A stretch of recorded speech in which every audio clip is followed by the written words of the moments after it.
It's recording already. Could you just tell us your first name?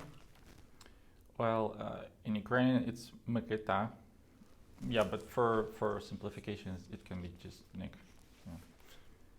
Can you It's tell, easier to pronounce. Could you tell us a little bit about your childhood? Well, where do you want me to start? Anywhere. Well, okay, so, I spent my childhood in Ukraine, Chernihiv. It's on the north from Kiev, basically on the border with Belarus and Russia. And yeah, well, should I go into details? Yeah. Okay, so yeah, well, it's kind of post-communism time. People do not know the rules of the game because, like, everything has changed. Yeah, so the country was kind of recovering a bit, let's say. Well, that wasn't easy. I mean, because when I was a kid and I was like living there, everything seemed to be like, okay, probably everybody has it like that. Yeah. Yeah, but then you like grow up and you just realize that that's just definitely not the way it has to be, and that you just were really lucky. So yeah, well, I like if I can speak of myself, I think I was rather like very much independent from the beginning, because I think that I was really, I don't know how to say if I was lucky or something, but many people there start doing some stupid things like drugs, alcohol, etc., etc. And I don't know, I was just always against it. I mean, like there was even problem in my family, and I was always wondering like why I did not go the same way, because basically almost all men in my family probably had some problems with alcohol and some stuff like that. And I just took it as like anti-example or something. So yeah, maybe that's the reason. Like I was pretty much independent, and I was always like I have a feeling like I was always against the crowd. So maybe this is the reason I'm here now. Yeah. Um, yeah. So if you want me to tell about my childhood, well, you know, it's Ukraine, 2000s, and the best thing you probably can do is just to beat a bush with a stick or something. Yeah, to pretend that you're a soldier of some kind, and stuff like that. Yeah, like most of us didn't have any computers or something, phones, nothing, no stuff like that. So, you know, watching the current generation growing, especially in Poland, is like kind of wild because you're like, damn, you're like, you don't even know how to make fire. Like, how are you going to survive in case of something? So, yeah, like we didn't have any TikTok or stuff. So, yeah. Um, well, what I were doing in my childhood? Well, quite a lot of stuff. Yeah, like the first thing I tried, well, probably my mom wanted to try. I mean, it wasn't rather me. Was dancing. Yeah, so I mean, I have no idea how to dance. I'm just very bad at it. Like the only thing I can do is like this is all. I have no idea why she thought this was gonna be a good idea, but yeah, I think I quit like half a year after. That was really not my cup of tea. Yeah, so I always had something in the background. Like I wasn't just going to school and something. So well, I guess because that's my like mom wanted me the best, so she was kind of protective, but to the extent she could, because there were a lot of things you just cannot like miss, like violence and some crazy stuff happening here and there. But again, like while you live there, you think like, oh, it's okay. That's the rules of the game, probably. Mm. Yeah. What were your dreams as a kid? Uh, I dreamt of living. I mean, leaving the country, the city, and going somewhere. I mean, I don't know. I just had this certain like, I'm gonna live somewhere else. Like, it's gonna be okay. Yeah. Well, I started learning English from the very beginning, like from 6 years old, probably. Yeah. I had some problems, so we got me a tutor. Yeah, and well, after 3 years, that was like more than enough till the end of my studies. Yeah, um, can tell you right away one of the best and the most important skills I've learned, and it's very funny, because we have a stereotype in Ukraine. If you learn languages, you go to work to McDonald's. Hmm. And in McDonald's, obviously, you cannot make living and blah blah blah, and that was because people didn't know how to use this, probably, or there were no opportunities. I have no idea because I never tried to work as a linguist or translator in Ukraine, so hard to say. But in Poland, well, technically, if you know a lot of languages, like there is literally a lot of opportunities. But I think that language is the most important thing because it just opens you a lot of opportunities to exposes to you a lot of information. Because in Ukraine we have a very we used to have and we still actually have quite tough situation regarding languages because like there is a part of society that speaks Russian, there is part of society that speaks Ukrainian, and there is a lot of sayings like, oh, why do I need English? I mean, I'm not gonna live in London or something, and people just don't understand how important it is because you can read the other point of view. You can, go beyond the circle. You can go somewhere else. You can read something extra. At the end of the day, you can learn something new, which is not available here and now because, I mean, imagine we have 40 million people in Ukraine, right? Imagine we have, 100,000 translators there. I have no idea actually how many we have, but, And imagine now you have to wait till some of them translates you something so you can read it, and it may never happen. So if you know English, it just opens you doors wide open everywhere.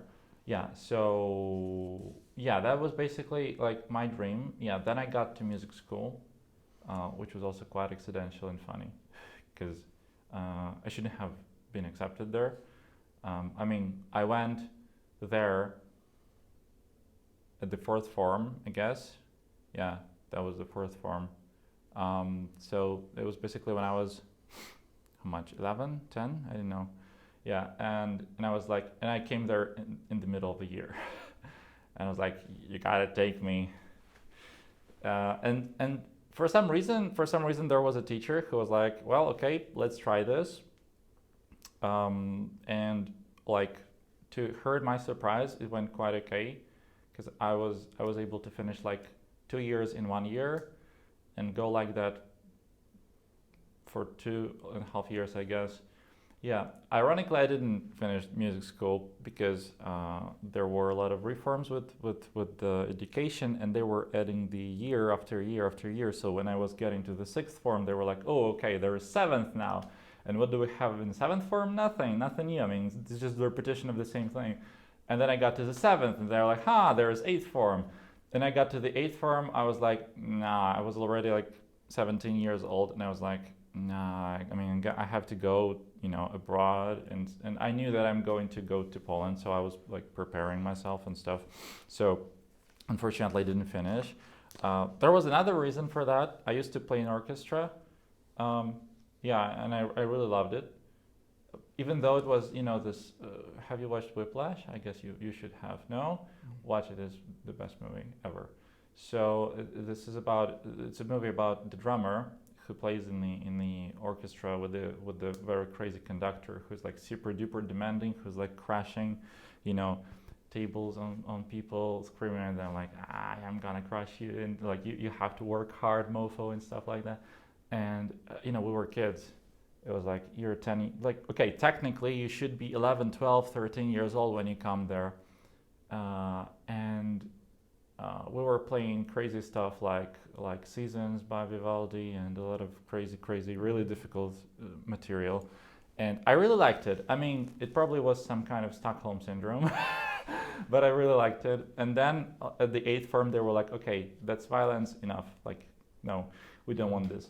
So they had to change the conductor, and the conductor who came was like, okay, kids, let's play something simple. And that was like, are you serious? So there was no point staying there because like there was no progress. So I thought like, okay, that's unfortunate. You know, we also have this saying in Ukraine, like if you have no document, you're like nothing. And yeah, a lot of people close to me wanted like, you gotta finish music school, and I'm like, come on, I don't have to. I mean, I love music, and I'm still working with it, but. How was to kind of segue, how was your relationship with your dad growing up, and how did that relationship feel for you?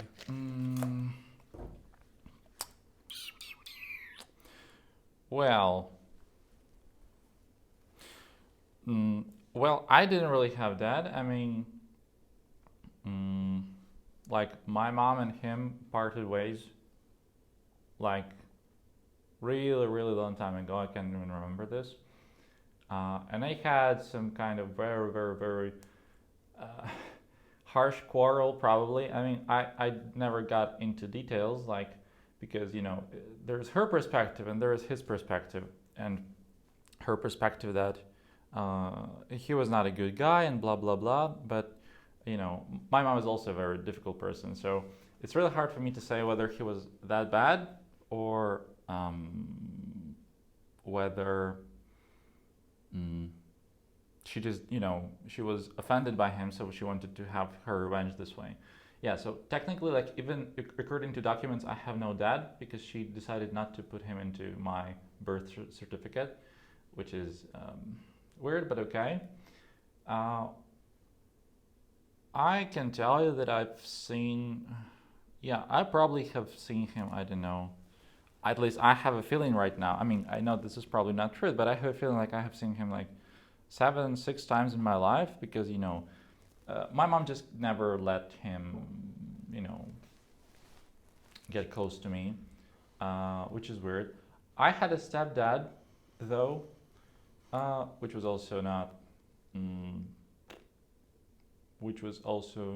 so sweet. I mean,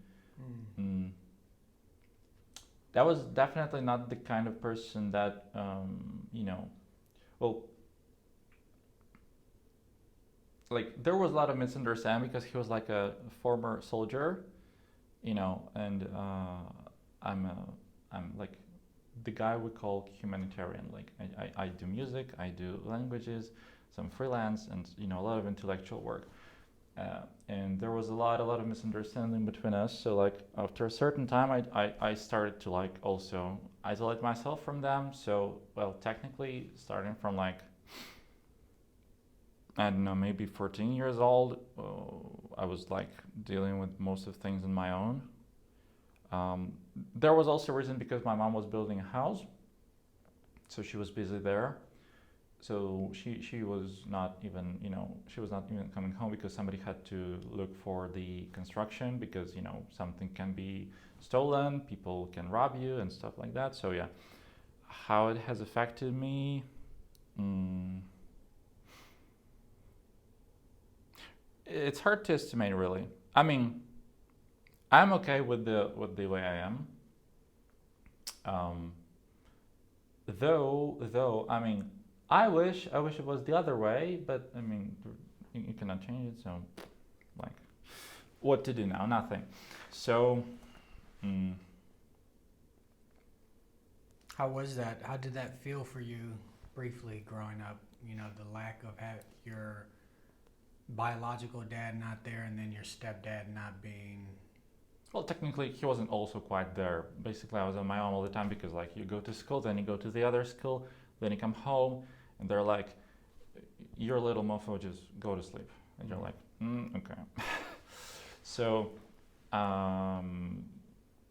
like when I was younger, I was I remember. Well, okay, it's not like I remember that I was asking, but my mom told me that I was asking like, "Oh, where is my dad?" Like, what is dad? Why everybody has a dad and I don't have a dad? And that was her solution, basically. So, well, at first I was upset, but then I think I got so busy that I just started not to notice this. I mean, I know it's affected me, because it's inevitable. um, but it's hard to say. I mean, since I am so self-dependent and a bit isolated from others, I would say that well, okay, maybe I wouldn't be that isolated. Yeah, maybe I wouldn't be so distant. Maybe, yeah, because I'm very very very careful with everything and everybody I deal with. What about your relationship with your mom? How did that feel? Uh, Back then or now? Both. Oh, okay. Well, at first it was.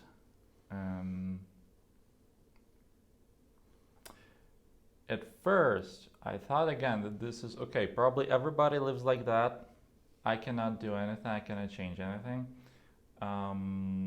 Well, so again, I was just so busy, and there was no basically, like when you watch films or TV series or something, you see people there spending time like going to some picnics or somewhere. Like there was no stuff like that in my life, basically. Like we really rarely spend time together, so this is why we're like, also very very much parted. Uh, how did that feel? Well, I couldn't like obviously I could understand like why is it happening like that, because there is always a choice and there is always a way to do something. So, well, I remember, okay, when I was a kid and things were a bit better, we were traveling abroad. Yeah, so I had a chance to see Disneyland, huh? But that was again when I was 10 years old, and that was before the crisis and everything. So, it was tense all the time. Yeah, and there were many reasons for that. When it comes to now, well, it's even more difficult because like I'm no authority to her, and when I tell her to do something or not to do something, she doesn't listen to me. So my point is that I just don't need people who cause problems in my life. And the biggest and the last example probably was that when the war started, because I was warning her and everybody around for at least 1 year before that, like you have to be careful, please do something with this, like move somewhere, especially from Chernihiv, because I mean, come on, it's in the like. It's like the boiling point there. Like you just cannot stay in Chernihiv. Like you should go travel somewhere. Please do something about that. And then they didn't do this, and yeah, I also had friends who were like, oh, we have to go to travel to Ukraine. Let's visit your hometown, etc., etc. And I'm like, I was very careful, so I said like, no, maybe in 2 years, yes, but right now I don't think it's a good idea because I knew that if the war starts, everything will be closed. I won't be able to live, so it makes no sense for me to go there. And most of the people who were telling me this are girls who obviously don't have this problem and can go here and there with no problems. So yeah, when the war started, I called her in the morning, telling her like, pack yourself and get out because you have 2 cars. You have opportunity to go there. Take the grandma, take everything you have, go. No, we're going to stay. So then there was a moment when we lost connection because the I'm not sure what exactly happened, but there was just no way to call them or to message them or something. From time to time, I was receiving messages like, "We're not dead," and the next message, "Yet," and you're like, "Thanks fucking God." amazing. Just why would you just unpack yourself and go somewhere? No, we just didn't want to do this. So they had disappeared like for 3 weeks. I lost basically 17 kilos and a lot of nerves, I guess, because there was just nothing, like no contact with them at all. And then one morning she called me like, okay, we finally got out. We almost got killed, but we're fine. And I'm like, oh, thank you. That's a very good news. Yes, nice. Yeah. So after like for a while we were talking, and then I just got to there were also some other issues like she was calling me and trying to convince me to do something like, okay, there is a problem with how should I call this? Military service. Okay, so in Ukraine, every man has a obligation to serve at least for. It used to be 2 years, now it's 1 year. Anyway, if you fall out from your life like for 1 year, it's very difficult to get back to it back then. Considering you have relationships, like work, people, some progress, you learn something, and if you go to the army, from what I know, at the time, people were just painting grass, doing nothing, and I was like from the very beginning, I knew like no, that's nothing, not the thing I want to happen with myself.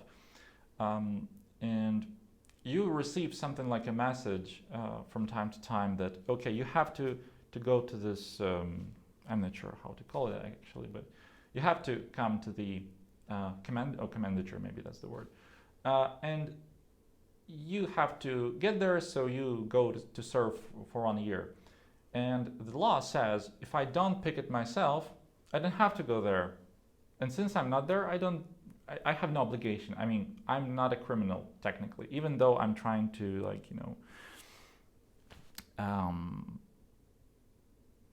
escape somehow from it. But there's the other side. So somebody can pick it for you. And my mom was threatened by some people who were delivering this, like, okay, if you don't take this, you will have to pay a fee of like $20,000. And $20,000 is like giant. First of all, this is not a realistic fee, but she didn't understand this. Second of all, people don't have such money. So the problem was that she accepted it, and she accepts it every single time it comes, even though she doesn't have to. And because of this, I have to apply for the student. I have to apply for some studies here every single year, so I don't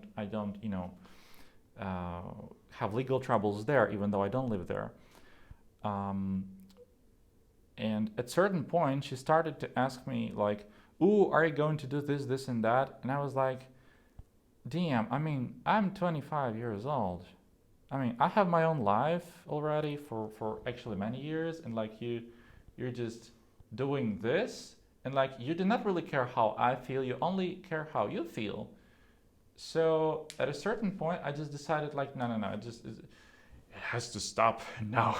So I mean, I know she's safe and everything is okay with her now, but I mean, I don't see any point for us to be in contact, since we only quarrel, and she only cares about me not causing trouble for her. So I also want her not to be causing trouble for me, because when we call each other, I always risk to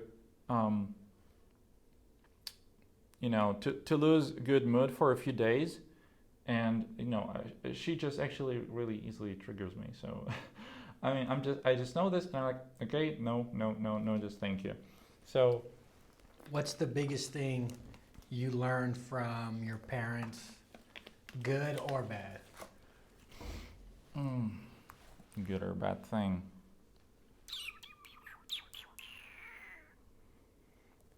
That's not easy.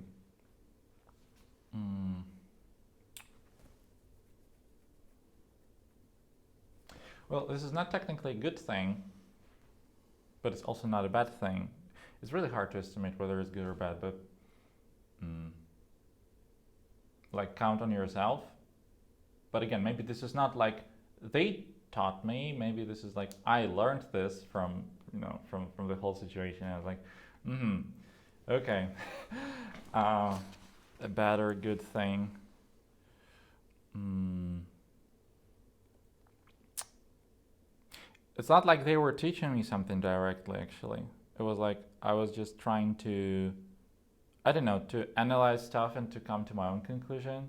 Like, there is a lot of things I don't want to happen in my life. So they are like anti-example for me. I just don't want this thing, and that's good. Like, for instance, mm, I don't know, being in pointless relationships probably.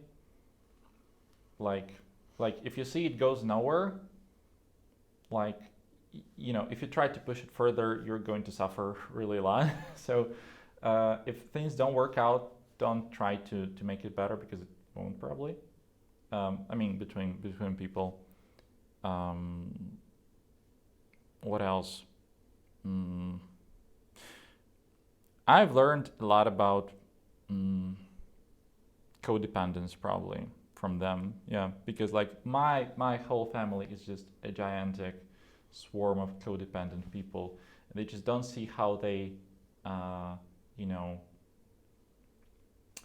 how they do not respect their boundaries. Oh, yeah, and this is a big problem. They're like,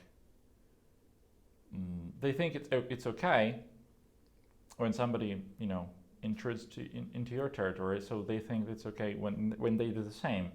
Like when I was actually coming to you today, which is quite ironical, but I got a message from my mom, and she was like, "Oh, why aren't you texting me? Like, what are you doing? Like, how are things? Have you applied to university? Like, this total control thing." And I was like, "I'll message you later," and she was like, "No, message me now." And I'm like, no, like why would I do that? And this is the great example. So she just doesn't understand, like there are certain boundaries. People have their lives, they have to do, they live for themselves, and their argument always was and is like, oh, I gave my life for you. I mean, nobody asked for that. Like, why would you do this? I mean, it's actually a very, very, very selfish excuse, I think. So, Could you tell us about your first love and how that felt? And it's whatever you associate as your first love. So it can be a person, it can be a place, it can be a hobby, just whatever comes to mind when you think of that. hmm,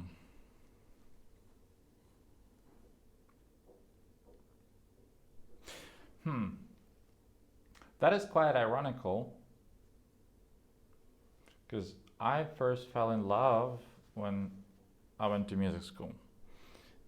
So it was almost, yeah, it was next year actually. I went to music school. I fell in love with one girl. That was kind of funny. Uh, how that felt. I don't know. I have never, probably almost never heard stories when people you know fall in love for the first time and then everything goes okay. I have a feeling like those stories almost never happen. So that was a very weird time. Um, I mean, I was 12, maybe somewhere, something around that, I guess. Um, that was disaster because my social skills were just super poor, and I didn't know what to do, considering I didn't have a dad and stuff. So um, yeah, there was a problem because I was just we were walking to school from school, like hanging out together, spending some time, um, and it's really funny how things turned out, because um, she basically had, well, as I thought then, some sort of similar situation, but it was much worse because she didn't have mom, and her dad was alcoholic, later died, and I have no idea how I felt that when I was a kid because I just felt this sort of connection between us. Like, how would I describe that? Mm, well, that was just funny and quite pleasant. But since I didn't know what to do with that, and I didn't know how to behave, and I didn't know what my next step should be, and blah blah blah, I was just basically getting nervous every time I see her. I was like, oh, that's here. Okay, I was just trying to hide myself and sneak out somehow. Yeah, and later we also parted ways till war. We parted ways because somebody started to tell me some gossips, and to her as well. I mean, we weren't together. We just were hanging out, and I'd never told her that I loved her actually,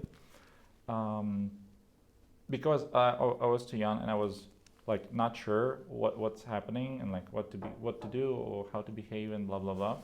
But yeah, at a certain point, she started to hang out with the other guy, and I was like, "That's a betrayal. No, unacceptable."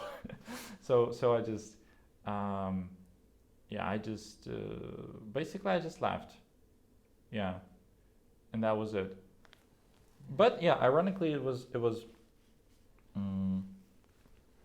associated with music because we used to play in orchestra together, so we had to spend some time. So that was, I don't know. I mean, at the time it didn't feel cool. Now I just think it was funny. Could you tell me about your first loss or heartbreak? Same thing, whatever you associate as your first loss or heartbreak. It could be that same one, it could be something else. That's really difficult to tell. I mean, I just had too many in my life, so it's quite hard. Like, mm, mm,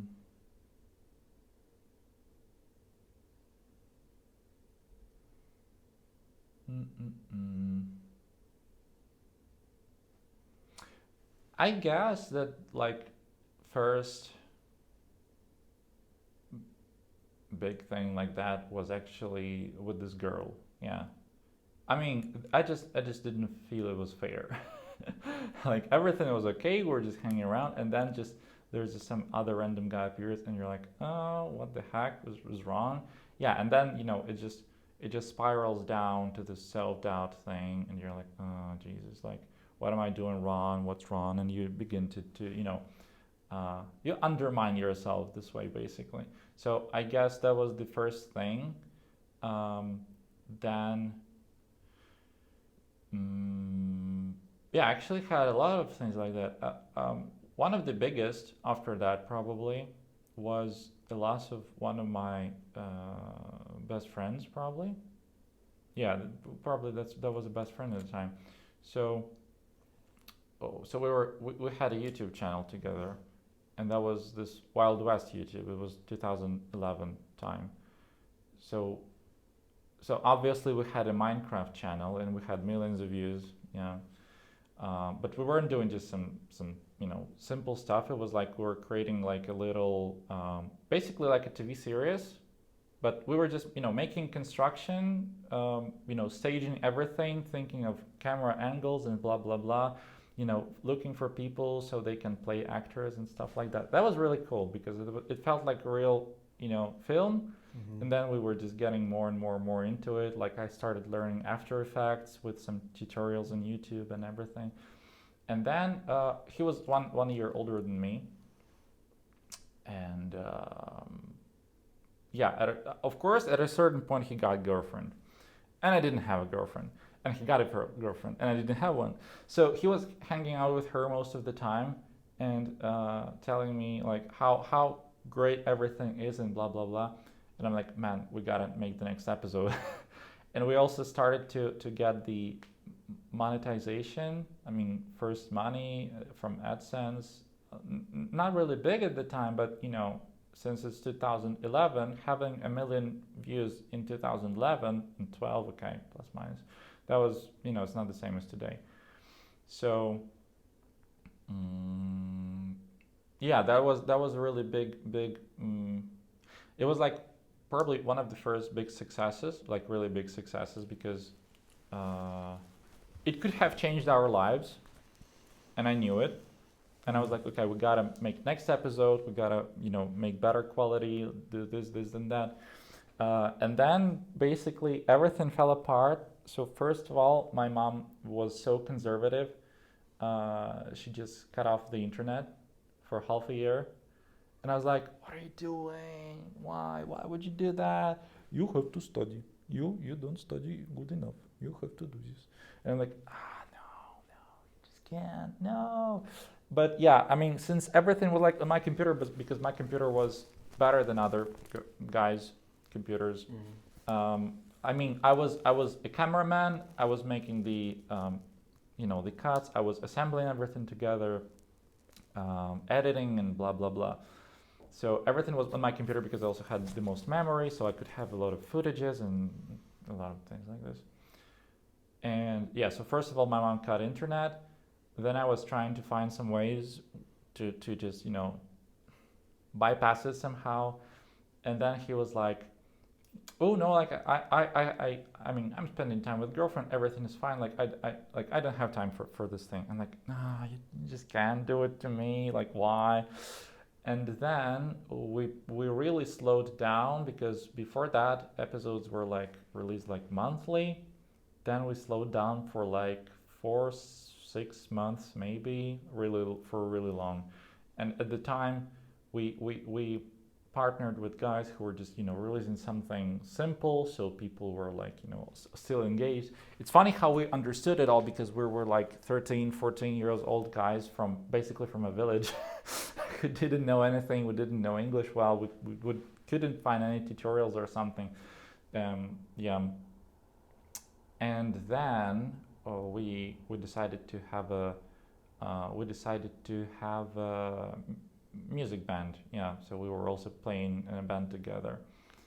And he then decided to bring his girlfriend to the band, and she was playing on drums. And since most of the guys were learning, I mean, I was also learning, but since I'm a violinist, it's easier for me to play on any string instrument after that. I mean, bass, guitar, it's not really that difficult. You just, different mechanics, but the sauce is the same. So I was playing bass and she was playing drums, and he was actually playing bass and I was singing at the time. Yeah, I switched to bass later. Anyway, and then at a time, I have noticed that he was like distancing from me, like really hard, like really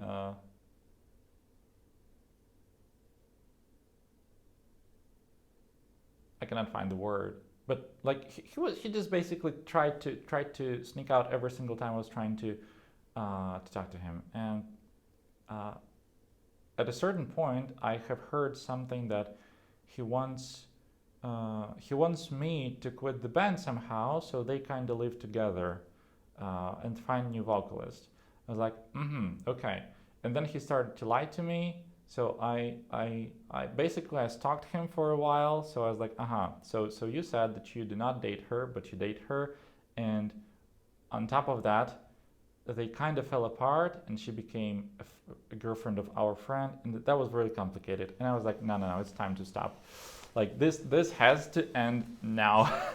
So one day I just got my friends from basically there was one friend from a band who was playing guitar, and I told him like, hey, okay, listen, the thing that is happening is not okay. You can stay with them. I don't mind, but I mean, I gotta leave because I just don't want to be kicked like that. So I mean, you can go with me and we will do something else, or you can stay with them. I mean, the choice is yours. And he said like, yeah, okay, I agree with you. That's some kind of bullshit.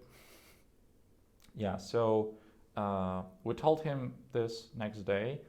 He was super furious. He even punched me, I think. And then he left, yeah. And we parted our ways that way. he later opened his own YouTube channel, got some 2,000 subscribers, but then it all also fell apart. And I've heard now that he makes videos for crypto guys on YouTube, something like this. Yeah, but that was probably this really big thing. Yeah. Who would you say first taught you what love is and how? Once again, what would Who I first taught you love? first thought?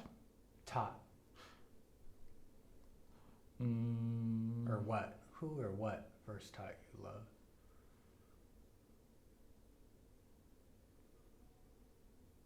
Can you repeat the question? I just really can't get it.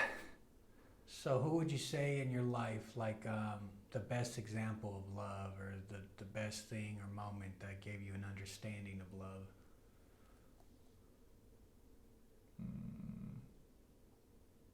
The person or the thing? Up to you.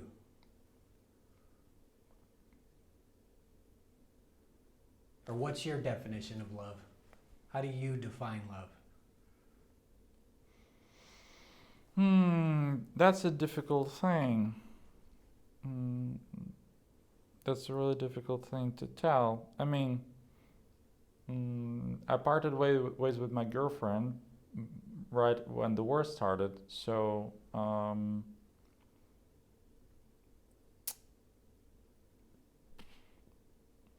what is love? That is too philosophical.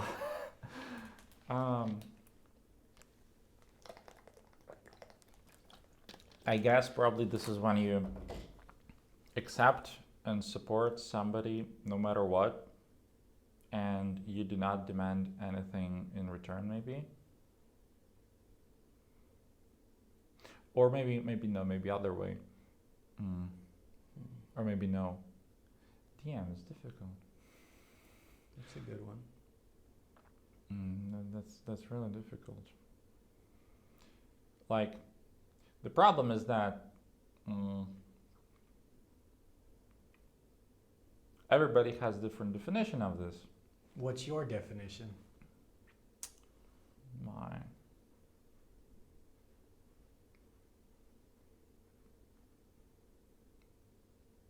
I don't know, probably acceptance and support. Acceptance, support, being there when the tough times come, when you know, when you do not use somebody, but when you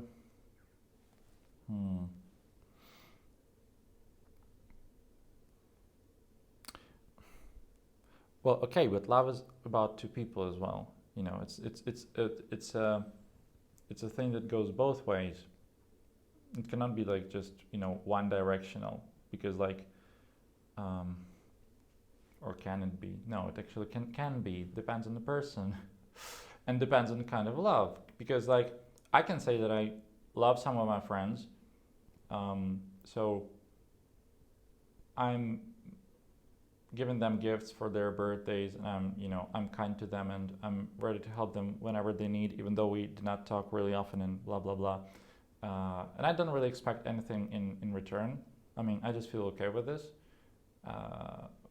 My ex-girlfriend used to have problems with this because she was always saying like, "Oh, they don't gift you anything. Why do you do this to them?" And I'm like, because I feel this way. I don't know. I just enjoy doing this. Why should I do this? And with partner, it must work a bit other way, because it has to be mutual. Oh, it cannot be just like, okay, because my mom used to have this corrupted image of love, and she was always saying like, in a relationship there is always one person who loves and the person who lets to be loved, something like that, which is crazy if you think about that, because that's quite psychopathic thing. And I was thinking about that for a long time, because at first when you're a child you don't have a choice. You're like, okay, probably this is the way it is. But then you grow up, you start to compare things, and you're like, so it can be other way, which is good. So I don't think it's when you know one person loves and the other person let itself to be loved or whatever. It has to be mutual. Like, you know, today is a bad day. I support you. The other day is I'm gonna have a bad day, so the other person would support me. Just the acceptance matters a lot. Like you just cannot try to change somebody because you want the other person to be some other way. That's toxic. Um, you you have to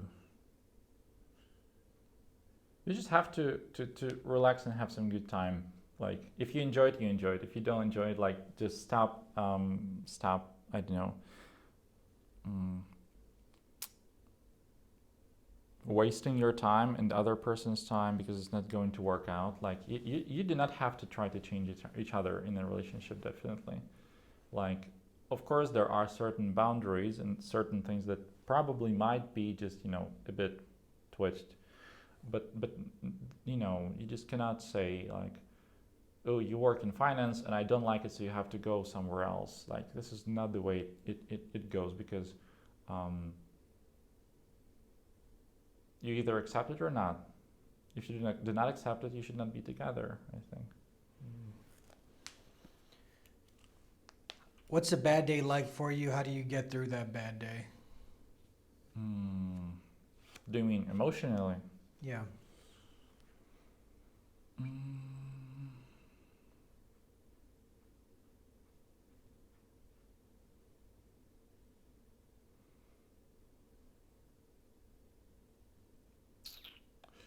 That's harder to answer. Like, I mean,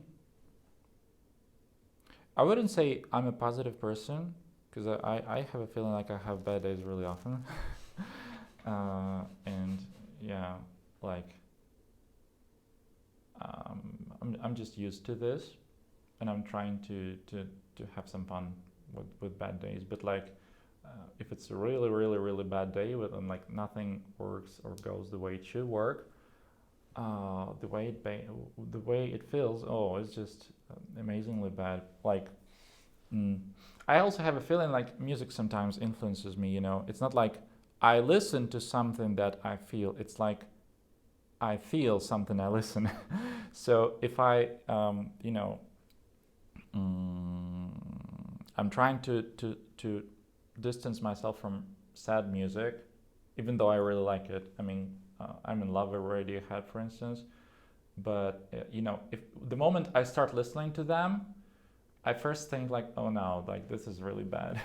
If I start listening to Radiohead, probably something bad happened to myself. So it's really not gonna end up well. But how I feel, sometimes hopeless. Like, I mean, my problem is that I only count to myself, and I can only count to myself. I don't have any brothers, sisters, whatever. Most of my friends have. So, even if they cannot count on their parents or something, they can count like on their brothers, sisters, and so on. I don't have such an option. So sometimes when things like begin to just fall apart, I'm like, oh no, like I feel hopeless because nobody will help me, and I know this. And this is not because I'm a bad person, it's just because there is nobody around usually. And I'm not the kind of a person who would go and ask for help just because. I know it's wrong, but it just puts me in a very, very weak position. And I do not want to feel like that and be like that. But, even if everything is like super bad, I'm not going to go to somebody, even to borrow money or something. But yeah, probably hopeless is the best word to describe it. Like, how do I go through it?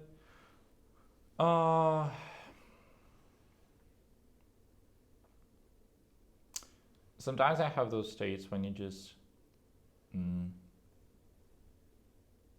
lay down and do nothing, because if you do something, it may result in something not good. So you decide like, okay, it's just better to wait probably, and then figure the way out. I mean, sometimes it helps, sometimes it doesn't. Sometimes you just have things which you have to do, and you don't have much choice because like of time pressure and deadlines and blah blah blah. Sometimes when I let myself rest for some time, it helps. But it's not a rest like going to mountains or something. No, I just can sitting staring at the wall for a while, and it's okay.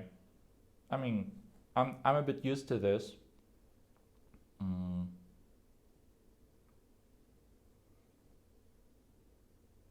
Yeah, you're rather lucky because you caught me in a good mood. I'm not in that good mood usually. What inspires you? What inspires me?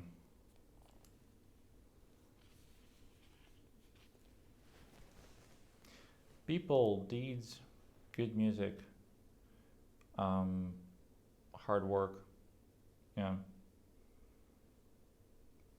That's the most important probably. Like, it's really hard for me to tell what actually inspires me in the definition of the word, because I don't feel like. Let me think for a while about that. I don't believe in a thing like inspiration. Oh. That's why it's difficult for me to say what actually inspires me, because I rarely feel like it's not like I can wake up one day to say, oh, I'm so inspired to do something or something else.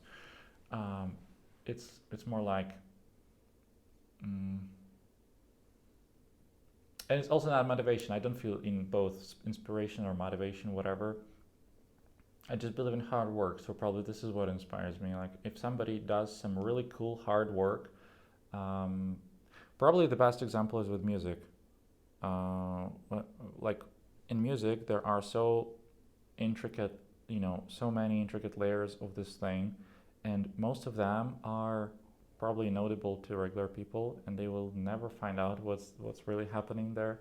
And it's in everything, in lyrics, in production, in instruments. Most of people don't really care about that, but people do this, and this is what's cool. I think this is what is. Yeah, if I understood inspiration the way you understand it, then probably this is what inspires me. What's been a humbling experience for you? Humbling experience. Could you paraphrase it a bit? What in life has humbled you? What's given you humility? What's something in life that brings you down to earth? Brings me down to earth. The way people treat each other, like the way people interact, and I recently have downloaded the Coldplay album, and there is this amazing track at the end of this one of their last albums, which is Up and Up, probably and this is like super amazing song, and it's very happy, and I rarely listen to happy music, but lyrics just when I was walking yesterday, I was listening to it, it just hit me so hard, like how can people do the thing they do to each other, and like why do we do this? And it's really difficult to write such lyrics in the world we live. I mean, when I was a kid and then when I was younger, I was a bit maximalistic maybe. Adolescents are always like that, but I was like thinking like, oh, you must be stupid to write like happy, like all happy songs are about stupid things, like it's not real life because real life doesn't look like that. And I actually, like yesterday when I was walking, I just realized like, wow, you have to have just gigantic balls to write songs like that, really. Like when you just see wars, when people kill each other with all this chaos that is happening, Like, I know that people like that live sometimes in sort of their own bubble, so this is why they're trying to make this world a better place, which is cool. Um, but yeah, probably this is the thing that brings me down, because people do not usually understand each other, and they if they cannot find connection on some matter, or they cannot find common ground, instead of trying to understand the other person's point of view, they trying to uh, impose their own, like force people to believe in something, to do something. There is, for instance, this. Um, there is a big issue with abortions now in Poland, actually in the United States as well. I've heard when people just get some sentences for abortions, or assistance in abortion, and it's crazy. And it's crazy why people who are non-religious can understand religious people point of view and accept it and be like, all right, let's do it this way. And there is just one crazy person who can decide for everybody, like, okay, I think abortions are bad, boom, you go to the prison for 20 years. And you're like, what the fork? Like who are you to decide what to do? Like, it's not the way it works. And it's very sad that people cannot find this common ground, because some people just want to impose their vision on everything. And there is a lot of conflicts because of that. I mean, when I have a conflict with somebody, I'm trying to understand the other person's point of view every single time. Like, I'm trying to think why the person says the way he says. Like, what led to this? Why would he do this? And it really helps, because when I understand like why, it makes it easier for me to accept it and just say like, okay, nice, like, have a good day. But it's sad that many people are just not like that, and I'm not sure if it's ever going to happen, because we live in a world where like everybody traumatizes each other, and then we have this vicious circle of people who are damaging people, who are damaging people, who are damaging people, and it just goes on over and over again. So for this next question, if you can go in your mind and think, this life event can be mental, physical, or spiritual, can you tell me about a time in your life that you can relate with the word war? Time in my life that relates with the word war, right? Yes. Well, that's quite obvious. Like, I didn't feel the impact of 2014 because I was a kid, basically. I just saw it on the news and I was like, damn, that's happening like 100 kilometers away from me. But nothing was. It didn't affect me directly. But I knew that something bad was happening. Fortunately, I got into. I started tracking the news and reading more about this later on. But yeah, if you mean real war, it's just 2022 for 24th of February. Yeah, like my life just literally fell apart for good 3 months, I think. Like, I lost some jobs.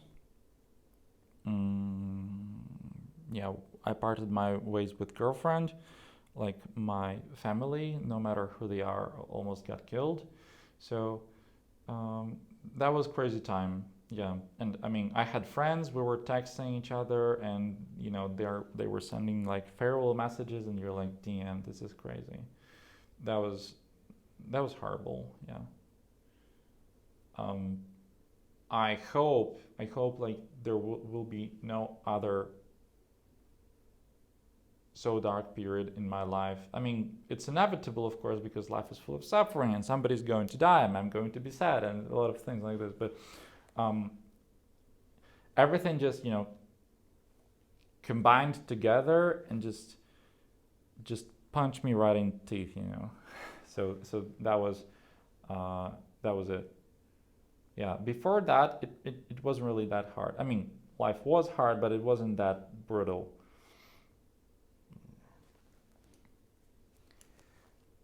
So for this next question, same type of question. If you can go in your mind and think, this life event can be mental, physical, or spiritual. Can you tell me about a time in your life that you can relate to the word peace? Hmm.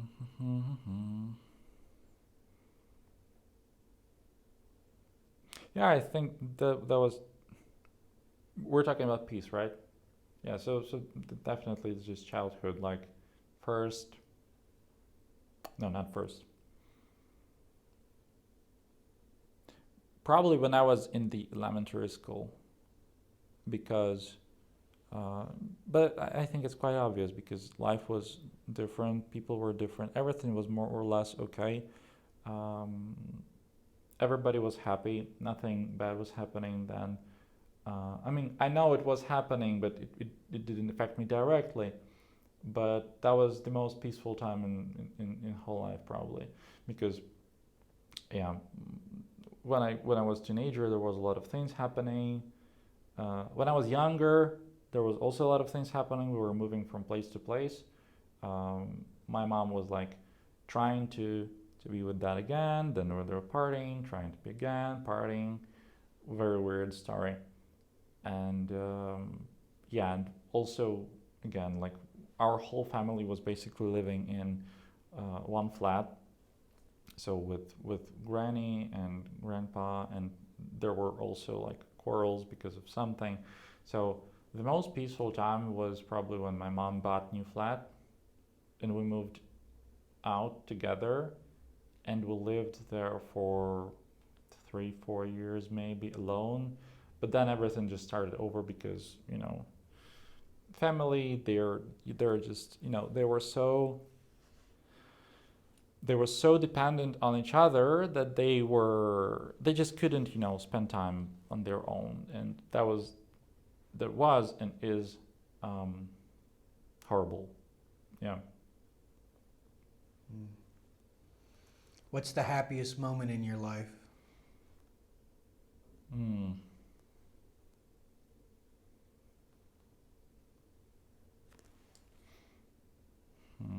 Hmm.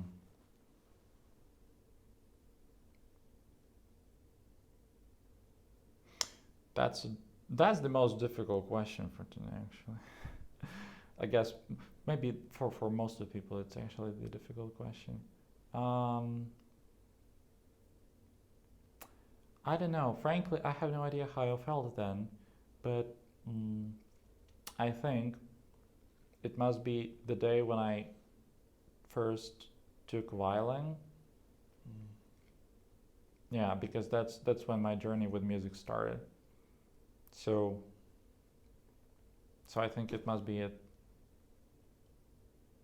Like, but again, I cannot tell how I felt exactly, but there is some reason why I decided to do this, because I was very very much stubborn about that, and I was like, I got to this music school and everything, so. How did that happiness feel? Can you describe the feelings when playing the violin for you? Or playing music? No, that's just amazing. I mean, I'm just free. I feel free. It's very very difficult to explain maybe, or to understand, but I think that mm, this is the best definition we can get here. Like I just feel free. Um, What's and mhm. in that moment? Is that just briefly, just you feel free when you're playing music? Yeah, of course. Especially if you play something of your material, or you're trying to compose something. I just um, it's gonna be quite obvious probably, but it's just a way to like probably to escape from reality for a while. I mean, I just Mm. I have feel like I'm traveling somewhere. So so this is it. I mean, I cannot say like I'm feeling super excited or something. I just feel very like nobody can tell me what to play, how to play, where I do what I want and I do what I want in every single aspect of this thing. So this is probably the reason. What's the hardest thing you've been through, and how did you get through it? Mm.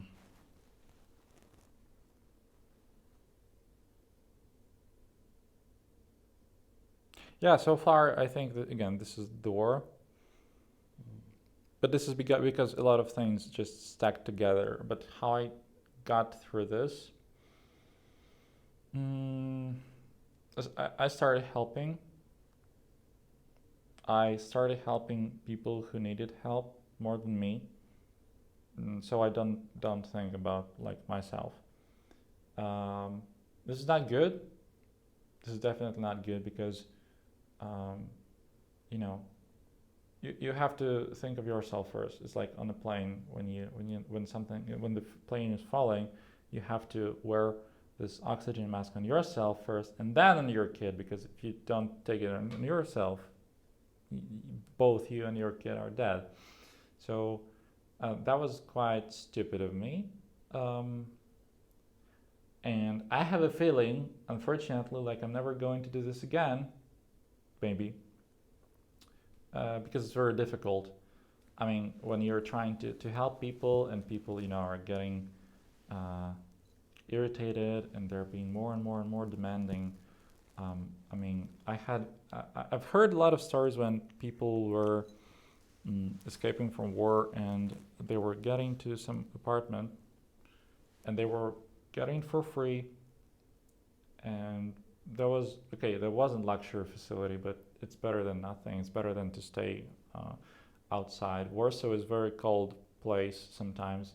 I mean, it's not cold, but it has very unstable weather. Like one day it's sunny, it's 40 degrees, and then you just have snow and -5 at night. So staying at night is like the worst thing you can think of. And they were like, "Oh, I don't like this place because my home looks better. Bye." And with time, it has offended so many people that now it's really difficult to find any place to rent. Basically, even for me, even though I'm not a refugee. I mean, I've been living here for really long. So yeah, I've started a project. Yeah, to gather some funds and to help people in need. So I've called it 1,000 Dreams, and it's about basically it's about kids' drawings.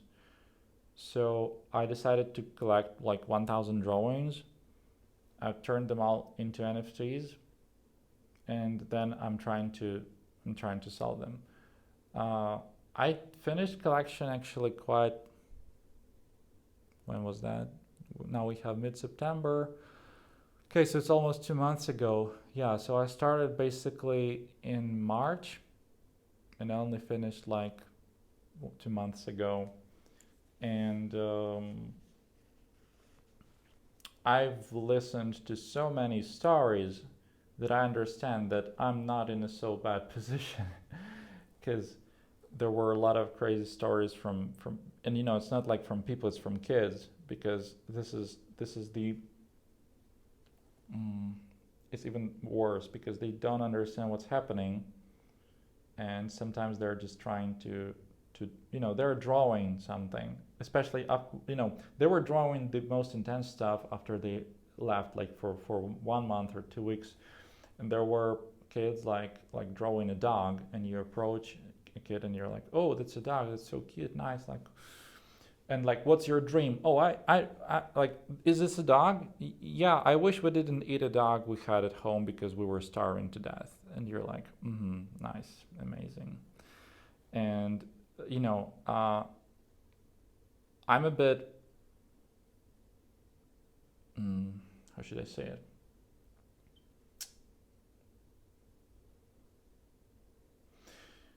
I had easier time with this even though it was still difficult because most of the drawings, I asked all the kids to also sign their drawings and to add some description and stuff like this. So every drawing basically has a story, and after some time, I noticed that volunteers like started to disappear, and I first could understand like why, and then there was a friend, my friend, who was helping me, and she stood at the place of one of the volunteers because she was also escaping from war, and the other day she just denied coming, and I asked my friend like what's happening, like she was there 2 days ago, what's the problem now? I mean she's kind of available, and she said like, you know what, after she spends time with kids she cries for 2 nights and she just cannot like do this anymore, and I just realized like, oh damn, that's what's up. Like that's what's happening to people. Like it's, oh, that is so difficult. Okay, so I became a bit less demanding to people because it was difficult. I actually have some drawings with me if you want to take a look afterwards. So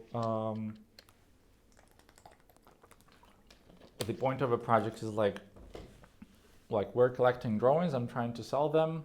The half goes to the child, and the other half goes for the needs of army.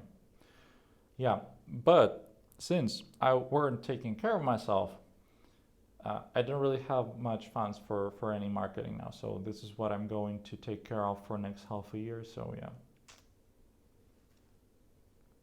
What keeps you up at night? My nervous system. Like technically nothing really. I mean, well, okay, I have bad sleep, unfortunately, but it's not because of some nightmares or something. Is there something that can wake me up at night?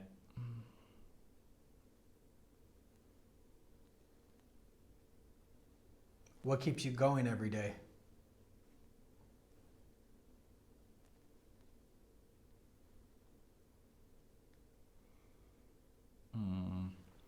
That's much easier to answer. I mean, nothing basically wakes me up at night, but when it comes to things that drive me,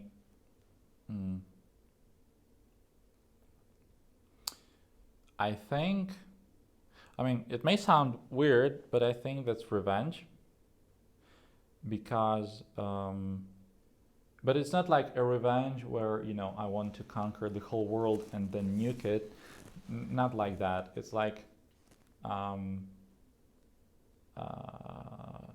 I just want to become so good that all the people who, who were not kind to me at the time and who betrayed me, for example, so they regret it. Like, it's quite simple. It's not like I'm going to hire a sniper or something. No, I just want them to really feel deep regret. Nothing more. And probably this is it. Like, oh, and ADHD, of course. Yeah. Yeah. Imagine you're in the hospital today with only hours to live. What would be your regrets, if any?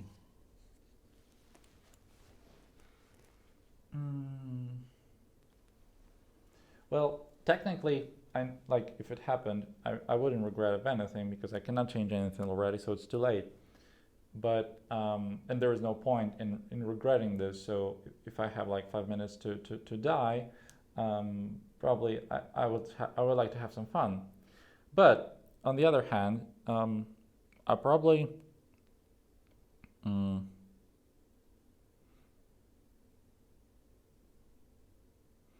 I would probably regret of taking too much care of other people's opinions. It's not like I'm a person who really cares much about other people's opinions, but there were periods when I did, and that really affected me.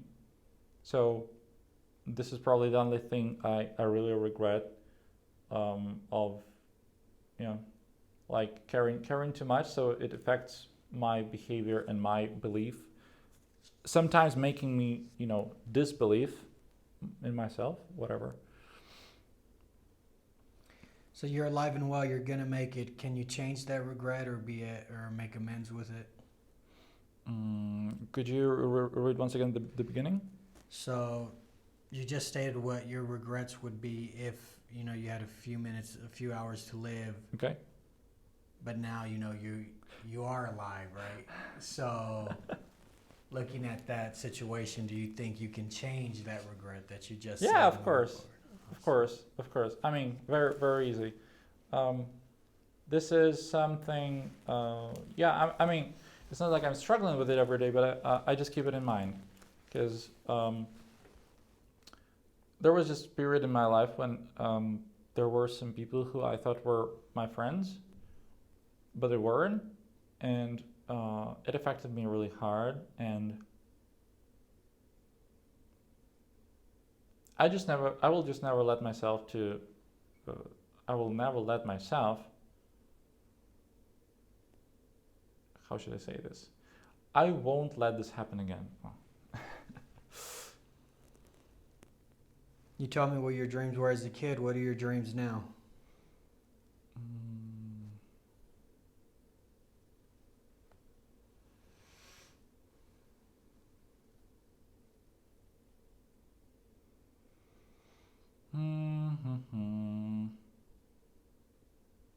Well,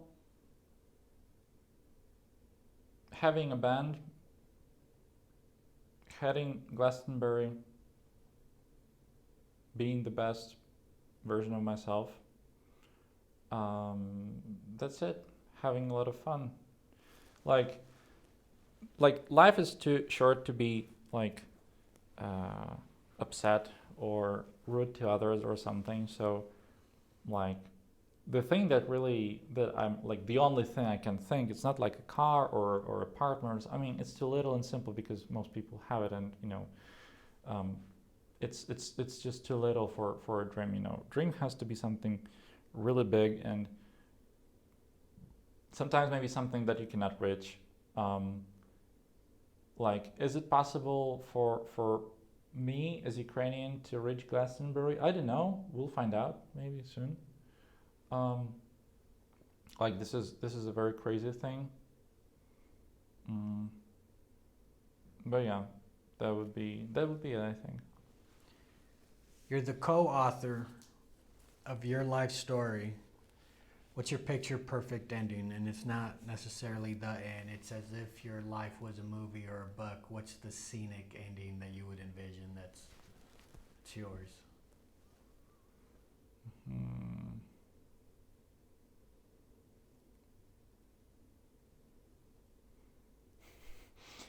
I have here two versions.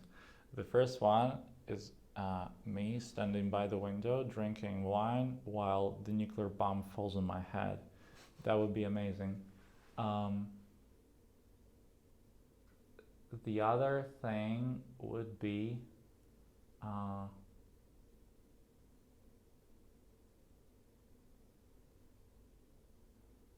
trying to think of something positive. I mean, this nuke thing is actually over dramatic. I just really like it. It's very effective. About good thing.